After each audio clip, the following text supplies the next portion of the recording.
আজকে এই আন্তর্জাতিক বৌদ্ধ বিহারের সম্প্রীতি ভবন এর ভিত্তিপ্রস্তর স্থাপন উপলক্ষে আয়োজিত এই অনুষ্ঠানে আমাকে আমন্ত্রণ করার জন্য আমি সংশ্লিষ্ট সকলকে আমার তরফ থেকে কৃতজ্ঞতা প্রকাশ করছি। আমি মাননীয় প্রধান উপদেষ্টার প্রতিও কৃতজ্ঞতা প্রকাশ করছি। আমি যখন ওনাকে অনুরোধ করলাম এরকম একটা অনুষ্ঠানের জন্য, উনি সাথে সাথে রাজি হলেন এবং আমরা সবসময় এই দেশের ধর্ম, বর্ণ, গোত্র সকল সম্প্রদায়ের সাথে আমরা অত্যন্ত ওতপ্রোতভাবে জড়িত এবং আমরা একসাথে বাস করতে চাই।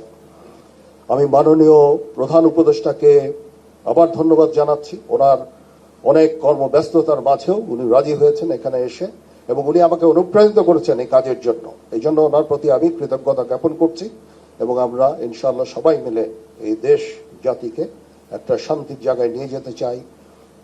গৌতম বুদ্ধের বাণীর এখন এই বর্তমান সময়ে অত্যন্ত গুরুত্বপূর্ণ। আমরা শান্তির দেশ চাই, শৃঙ্খলার দেশ চাই। আমরা এখানে হানাহানি, বিদ্বেষ চাই না।